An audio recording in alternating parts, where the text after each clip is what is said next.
រឿងដកអំពើសម័យយុគ9ភូមិស្វាយតងជាភូមិមួយដែលមានអបិយជំនឿចាស់គំរើជាងគេក្នុងខេត្តកំពតនរណាក៏ខ្លាចរអាដែរនៅពេលឮចាស់ដំណាលតគ្នាមកថាមានមនុស្សបាត់បង់ជីវិតនិងរងគ្រោះជាច្រើន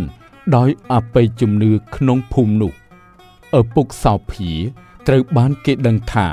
កំពុងមានជំងឺធ្ងន់ធ្ងរដោយសារត្រូវអំពើរបស់គ្រួសារមួយដែលមានផ្ទះរបងជាប់គ្នាតើជាការពិតឬទេឆ្នាំ2025សម័យកាលយុគ9នៅមានការធ្វើអំពើដាក់គ្នាបែបនេះទៀតណាសោភាពុកកូនកាន់តែធ្ងន់ទៅហើយម៉ែគិតថានឹងបញ្ចាំស្រែក្រោយផ្ទះយកពុកកូនទៅមើលគ្រូខ្មែរហើយព្រោះល្បីថាមានគ្រូនៅខេត្តសៀមរាបពូកែណាស់គេទៅមើលជំងឺជាគ្រប់គ្នាខ្ញុំមិនចូលស្រាប់ទេម៉ែពុកឈឺមិនក៏មិនយកទៅពេទ្យព្រោះពេទ្យនៅខ្មែរយើងឥឡូវពូកែណាស់បើតាមខ្ញុំគិតជំងឺពុកមកពីគាត់នៅហត់កាលពីក្មេងពេកទើបសុខភាពគាត់ទ្រុឌទ្រោមបែបនេះ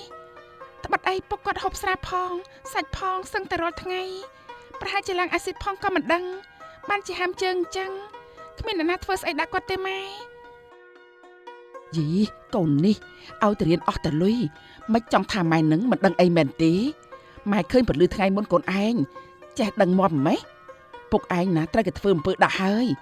ព្រោះគេចំណានគ្រួសារយើងរកស៊ីគឺលោតជាងគេពេកហើយណាមួយបើគ្រូនោះគេមិនប្រកែកទេមិនមែនមានអ្នកជំងឺតែមើលពេញផ្ទះអញ្ចឹងទេសោភាក្រវីក្បាលព្រោះប្រកែកមិនឈ្នះម្ដាយរបស់នាងណាមួយខ្លួនជាកូនផងមិនមានអំណះអំណាងណាមួយមកបញ្ជាក់ថាពុកខ្លួនឈឺដោយសារជំងឺអ្វីនោះទេប៉ុន្តែនាងដឹងព្រោះឃើញពេលឪពុកមកពីរស៊ីដឹកអីវ៉ាន់វិញគឺអង្គុយហូបស្រានិងសាច់ឆៅស្រស់អាំងមិនសូវឆ្អិនសឹងតែរាល់ថ្ងៃនាងធ្លាប់ឮការផ្សាយរបស់ក្រសួងសុខាភិបាលថាការទម្លាប់ហូបអាហារនិងសាច់មិនសូវឆ្អិនល្អបែបនេះគឺមានបញ្ហាចំពោះសុខភាពខ្លាំងណាស់ឪពុកសោភាមកសម្រាកនៅផ្ទះគ្រូខ្មែរមួយនៅខេត្តសៀមរាបពីមួយថ្ងៃទៅមួយថ្ងៃគ្រូខ្មែរចេះតែស្រោចទឹកមិនឈប់អូមភាំងអូមភាំងអាខ្មោចព្រាយបីសាចង្រៃឆាប់ចេញពីខ្លួនគេវិញទៅនៅសំងំធ្វើបាបគេដល់ណាទៀតមិនគិតទៅចាប់ជាតិរកស៊ីធ្វើការអីគេទេម្នាក់គេប្រឹងប្រែងធ្វើការងាររកប្រាក់បងអង្គការរកតែពេលដេកពួនបានផងលោកគ្រូជួយប្តីខ្ញុំផងឲ្យតែគាត់ជាខ្ញុំមិនភ្លេចគុណលោកគ្រូទេលោកគ្រូមិនដេញខ្មោចនោះចេញហើយឲ្យវាត្រឡប់ទៅធ្វើដាក់អ្នកនោះដែលធ្វើបាបប្តីខ្ញុំនឹងវិញទៅឲ្យវារលាយទាំងគ្រួសារតែម្ដងទៅលោកគ្រូទុកចិត្តលើគ្រូចុះរឿងចឹងគ្រូជួបឡើងស៊ាំហើយមិនបាច់បារម្ភទេអស់រយៈពេល4ថ្ងៃកន្លងទៅបើមើលពីស្ថានភាពរបស់ឪពុកសោភាកាន់តែធ្ងន់ទៅមិនបានធូរស្រាលអ្វីឡើយរហូតដល់អ្នកយកទៅមើលក៏អស់ជំនឿលើគ្រូនោះហើយបានដឹកប្តីនិងឪពុកត្រឡប់ទៅផ្ទះវិញពេលមកដល់ផ្ទះពួកគេបានអញ្ជើញគ្រូពេទ្យមកពិនិត្យនិងព្យាបាលលោកគ្រូប្តីខ្ញុំគាត់យ៉ាងម៉េចហើយបាទពូគាត់រៀងធ្ងន់មែនតែនហើយមិនបានជាមីងទុកឲ្យគាត់ទាល់តែធ្ងន់បែបនេះបើតាមស្ថានភាពជំងឺគាត់ទាល់តែទៅមន្ទីរពេទ្យធំព្រោះខ្ញុំគ្មានលទ្ធភាពព្យាបាលទេខ្ញុំគ្រាន់តែបានជួយពិនិត្យនិងវាយថ្នាំឲ្យដើម្បីសម្រួលការឈឺចាប់ប៉ុណ្ណោះ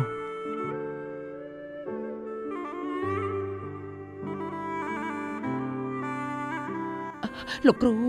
រូជួយប្តីខ្ញុំផងគាត់ដូចជាមិនស្រួលខ្លាំងហើយនេះមិនបានជាដង្ហើមគាត់លោតញាប់ម្លេះមិនអញ្ចឹងលោកគ្រូមិនស្រួលទេមីងឆាប់យកឡានឬម៉ូតូដឹកគាត់ទៅមន្ទីរពេទ្យបង្អែកនៅទីរួមខេត្តសិនទេយ៉ាងម៉េចយ៉ាងម៉ាចាំគេបញ្ជូនឡើងទៅលើទៀតចាលោកគ្រូពេទ្យថាមិនទាន់នឹងចេញផុតពីរបងផ្ទះផងប្តីមីងចិនក៏ដាច់ខ្យល់បាត់ទៅនេះក៏ព្រោះតែជំងឺរើឡើងយ៉ាងគំហុកព្រោះថា មួយអាទិត្យនេះมันមានថ្នាំសម្រាប់ព្យាបាលដល់រាងកាយរបស់គាត់ទេគឺមានតែការស្រោចទឹកនិងដោះអំពើសុទ្ធសាធអ្វីបានកន្លងហួសអស់ទៅហើយម្នាក់បានត្រឹមតែត្រហូរយំសោកស្ដាយតែប៉ុណ្ណោះបើតាមពិនិត្យជំងឺរបស់ឪពុកសោភាកាលពីដំបូងឡើយមិនទាន់ធ្ងន់ធ្ងរដល់ថ្នាក់នេះទេនេះក៏ព្រោះតែអបិយជំនឿងប់ងល់ពេកអត់យកទៅព្យាបាលនៅមន្ទីរពេទ្យជឿតែតាមពាក្យសម្ដីគ្រូបោកសម័យយុគ9ហើយមិនដេចឡើយនៅតែមានជំនឿដល់ថ្នាក់នឹងទៀតហើយសុភាកូនចាប់ពីថ្ងៃនេះទៅកូនកំព្រាឪពុកហើយនេះមកពីម៉ែមិនស្ដាប់កូនងប់ងល់នឹងអបិយជំនឿខ្លាំងពេកជឿតាមគ្រូបោកម៉ែវានឹងណាអាងាប់នេះវៃមិនគិតរកស៊ីមុខរបរត្រឹមត្រូវទេដើរតែបោកប្រាស់គេបើម៉ែយកពុកឯងទៅពេទ្យតាំងពីដំបូងម្លេះមិនមានលទ្ធផលបែបនេះទេកូនពុកអីពុកពេញមួយជីវិតពុកប្រឹងប្រែងធ្វើការមិនដាច់ត្អូញត្អែថានៅហត់ឡើយកូនមិនបាននឹងសងគុណពុកផងពេលនេះពុកលាចាក់លោកមុនកូនរហូតហើយរឿងនេះសបញ្ជាក់ថាការងប់ងល់នឹងជំនឿខ្វះបញ្ញាខ្វះការពិចារណាចុងក្រោយគឺមានតែវិបដិសារីប៉ុណ្ណោះមិនមែនហាមឃាត់មិនឲ្យជឿទេដោយពាក្យចាស់ពោលថាអាគមផ្សំអាយុតែមិនគួងប់ងល់ដោយគ្រូសាមីងចិននោះទេសម័យបច្ចេកវិទ្យាជឿនលឿនណាស់វិទ្យាសាស្ត្រនៅក្នុងប្រទេសយើងក៏មិនចាញ់ប្រទេសជិតខាងដែរតែកុំទុកជំងឺឲ្យរ៉ាំរ៉ៃដល់បែបនេះទោះជាព្រះអិនទេវតាណាក៏ប្រោះមិនរួចដែរ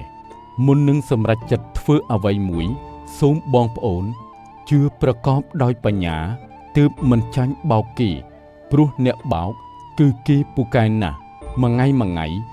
គេអង្គុយតែសរសេររូបមន្តបោក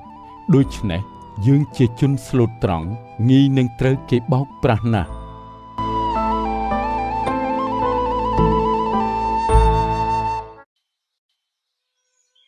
ក្មួយសៅនិងក្មួយក្ដូចពិតជាពូកែដល់ហើយតែតែរៀបការសោះមានលុយសង់ផ្ទះយ៉ាងធំមិនដូចជាមីងនិងពូឯងទេរៀបការជិត20ឆ្នាំហើយគ្មានលុយសង់ផ្ទះសម្បែងនឹងគេសោះអារឿងផ្ទះនឹងមិនសុំទេក្មួយងុំអារឿងអត់មានកូននឹងតែម្ដងនិយាយអញ្ចឹងនៅស្រុកថៃនោះពួកក្មួយធ្វើការងារអីទៅក្មួយបានជាមានលុយច្រើនរហូតសង់ផ្ទះបានធំបែបនេះពួកខ្ញុំធ្វើការងារដូចជានៅស្រុកខ្មែរដែរនឹងមីងខ្ញុំធ្វើជាកម្មកររោងចក្រចំណែកប្តីខ្ញុំគាត់ធ្វើជាជាងសំណង់តែដោយសារតែពួកយើងចាយវ័យត្បិតត្បៀតសិនសំសិនចៃទើបបានជាសល់លុយសង់ផ្ទះនឹងណាមីងអូពួកក្មួយពូកែសិនសំដល់ហើយមិនដូចជាមីងនិងពូឯងសោះបានលុយមកតិចតួចល្មមតែពូឯងយកទៅផឹកស្រាលេងល្បែងនឹងណាក្មួយ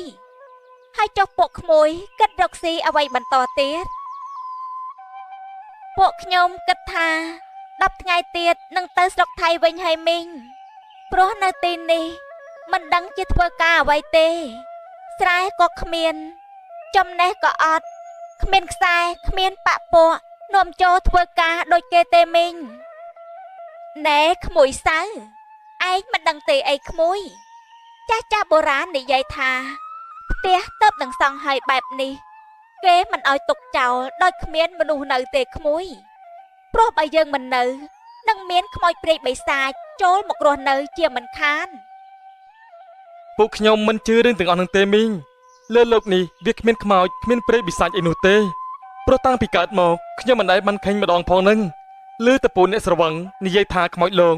ដូច្នេះហើយខ្ញុំមិនជឿឡើយណែក្មួយក្ដូចកុំនិយាយបែបនេះណាក្មួយដោយពាក្យចាស់និយាយថាបើមិនជឿកុំប្រមាថ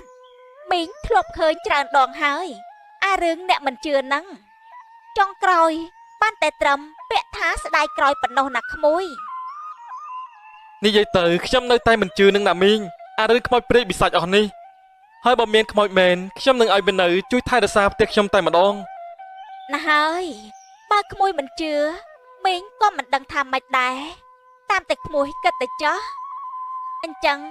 មីងគិតលាក្មួយទៅផ្ទះដាំបាយឲ្យពូឯងសិនហើយណា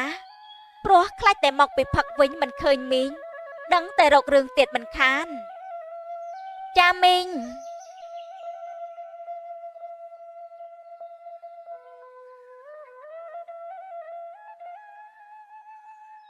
ណែបងខ្ញុំក៏ធ្លាប់ឮចាស់ចាស់និយាយអញ្ចឹងដែរយើងមិនគួរទុកផ្ទះចោលទេក្រែងដូចពាក្យគេនិយាយសម័យនេះទៅហើយអូននៅជឿរឿងនឹងទេកុំគិតច្រើនពេកអីណាអូនលើលោកនេះវាគ្មានខ្មោចព្រៃបិសាចអីនោះទេ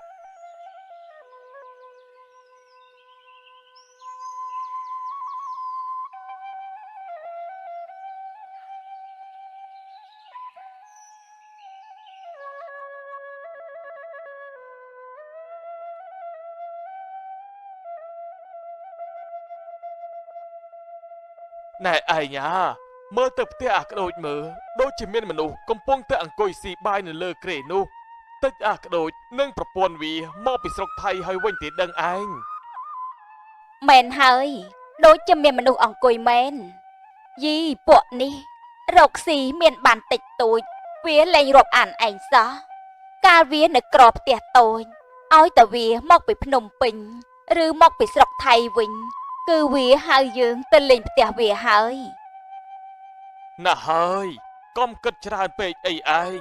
ប្រហែលជាគ្នាមកពីឆ្ងាយហត់នឿយហើយទើបមិនបានមកលេងផ្ទះយើងបែបនេះបើផ្ទះនៅឆ្ងាយខ្ញុំមិនថាទេតែនេះផ្ទះនៅទល់មុខគ្នាសោះមិនក៏វាដាច់ចិត្តម្លេះព្រឹកស្អែកប្រហែលជាគេមកសួរសុខទុក្ខយើងហើយឯងកុំគិតច្រើនពេកអីណាឆាប់ចូលទៅក្នុងផ្ទះសម្រាកទៅកុំនៅខាងក្រៅយូរពេកយប់នេះខ្ញុំដូចជាមានអារម្មណ៍មិនស្រួលសោះចេះតែមានអារម្មណ៍ព្រឺខ្លួនយ៉ាងម៉េចទេឯងមែនហើយតាប៉ែខ្ញុំក៏ដូចជាមានអារម្មណ៍ថាត្រជាព្រឺក្បាលអាម៉េចទេប្រហែលជាផ្ដាសាយហើយតោះឆាប់ចូលទៅយើងនឹងអាស្អែកខ្ញុំទៅលក់នំទាន់ព្រឹក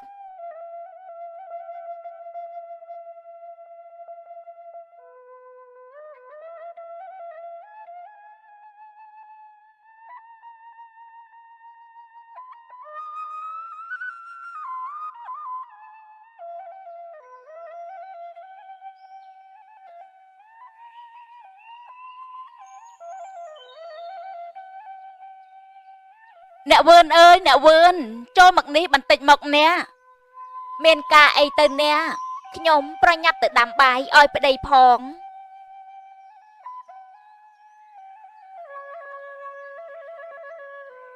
ណែមើលទៅពួកអ្នកប្រហែលចង់បបួលខ្ញុំស៊ីត្រាវហើយមែនទេតើត្រាវអ្វីទៅខ្ញុំសុំស៊ីដែរមកគ្មានត្រាវអីក្រៅពីត្រាវក្បែរផ្ទះអ្នកឯងទេណែអ្នកខ្ញុំខឹងខ្លាំងណាស់អ្នកអើយខ្ញុំបានដើរកាត់មកផ្ទះនាងសៅហើយក៏បានឃើញនាងសៅនឹងប្តីកំពុងតែឈរបែកខ្នងមករកផ្លូវពេលនោះខ្ញុំក៏បានសួរគេថា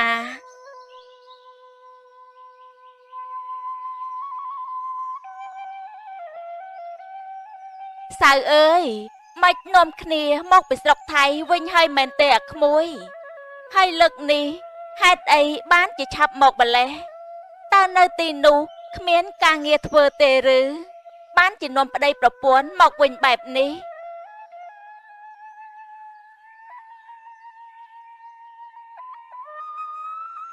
ណែនាងសៅ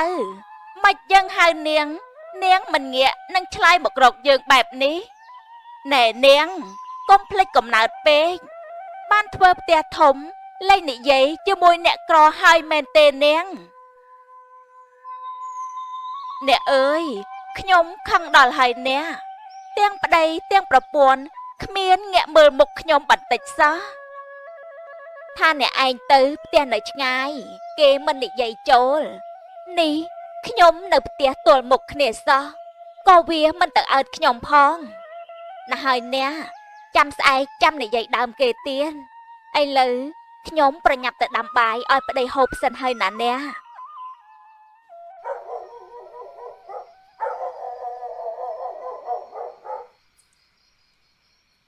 ណែយាយពេខ្ញុំឃើញយាយពេឯងមើលទៅផ្ទះអាកដូចលីងលើមនឹងតើមានការអីទៅ ណែតាប៉ែខ្ញុំចាំមើលអាក្ដូចនឹងនាងសៅនឹងណាឲ្យតែឃើញពួកវាខ្ញុំនឹងទៅសួរវាហើយហេតុអីបានជាពួកវាធ្វើចរិតបែបនេះមកលើយើងផ្ទះពួកវាຕົកចោលបើយើងមិនជួយទៅមើលទេប្រហែលជាមានចោលលួចរបស់របរអស់ទៅហើយបានអីវាមកអស់គុណយើងបន្តិចក៏ខ្ញុំអស់ចិត្តដែរ នោះយាយពេពូគេកំពុងតែអង្គុយនៅលើគ្រែនោះហើយយើងឆាប់ចូលទៅសួរគេទៅ យីពេលយប់បាននាំគ្នាចុះមកស៊ីបាយ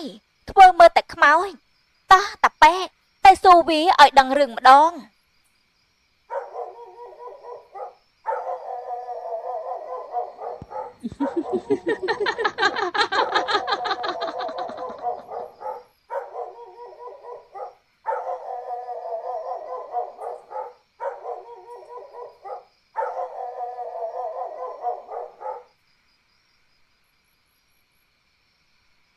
ណែនាងសៅតើនាងឯងនឹងប្តីខ្លាចយើងខ្ចីលុយពួកនាងឯងមែនទេបានជាមិននិយាយរកពួកយើងសោះ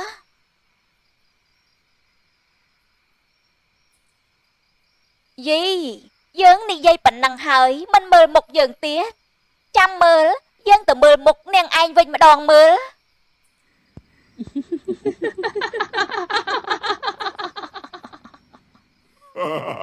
ហាតាប៉ែគឺខ្មោចឡើងតាប៉ែខ្មោចឡើង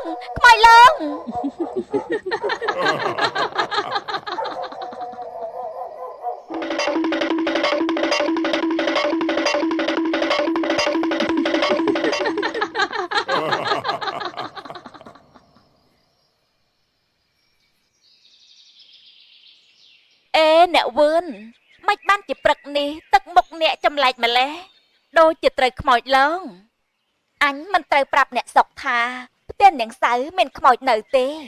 ទុកឲ្យអ្នកសុកនេះត្រូវខ្មោចឡើងដូចអញវិញម្ដង ណែអ្នកមានលឺខ្ញុំស៊ូទេមិនបានជាអ្នកសើចអញ្ចឹងចាអ្នកយប់មិញនេះខ្ញុំដូចជាមានម្ចាស់ទឹកម្ចាស់ដីមកបញ្យល់សពបានជាដេកមិនលក់នឹងណាអ្នកហើយយល់សពយ៉ាងម៉េចទៅអ្នកតើម្ចាស់ទឹកម្ចាស់ដីឲ្យកន្ទុយលេខមែនទេអ្នកអត់ទេអ្នកយប់មិញដូចជាមកស្រស់អញ្ចឹងម្ចាស់ទឹកម្ចាស់ដីមកប្រាប់ថាយប់នេះនឹងមានមាសប្រាក់ផុសនៅមុខផ្ទះនាងសៅអញ្ចឹងហើយបានជាខ្ញុំកំពុងតែគិតថាគូប្រាប់ម្ចាស់ផ្ទះគេដែរឬអត់បើខ្ញុំចូលទៅយកក្រែងគេស្រែកថាចោលហើយប្តីខ្ញុំគាត់មិនឲ្យទៅយកទេអ្នកព្រោះពេលនេះនាងសៅនឹងក្មួយក្ដូចវាទៅផ្ទះម៉ែវានៅស្រុកឆ្ងាយហើយអូអញ្ចឹងទេអីអ្នកអារឿងសពនឹងវាមិនសូវប្រកបទេជួនកាលពិតជួនកាលក៏អត់ដែរអ្នកតែសពខ្ញុំដឹងថាពិតហើយអ្នកព្រោះតាំងពីដើមមកសពមិនដែលខុសម្ដងណាទេនិយាយអញ្ចឹងខ្ញុំទៅផ្ទះខ្ញុំវិញហើយអ្នកព្រោះអស់កម្លាំងខ្លាំងណាស់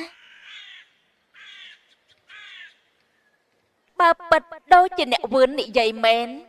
យប់នេះខ្ញុំត្រូវតែយកមាសប្រាក់ទាំងនោះហើយ អូនាងសៅនឹងប្តីពិតជាមិននៅពិតមែនដូច្នេះខ្ញុំត្រូវឈរចាំនៅទីនេះដើម្បីចាំយកមាសប្រាក់ទាំងនោះហើយហាហើយចុះអ្នកណាឈរនៅទីនោះតិចអាក្ដូចនឹងនាងសៅទៅតែមុននេះខ្ញុំបានមើលអស់ហើយដូចជាគ្មានមនុស្សនៅទេពិតមែនហើយមីងគ្មានមនុស្សនៅផ្ទះនេះទេមានតែខ្មោចហើយចុះមីងមករកអ្វីអូឬមីងចង់មកស៊ូសុកទុកខ្មោចជួយផងអ្នកវឿនអើយខ្មោចឡើងខ្ញុំហើយអ្នកវឿនចេញមកជួយខ្ញុំផងទៅអ្នកវឿន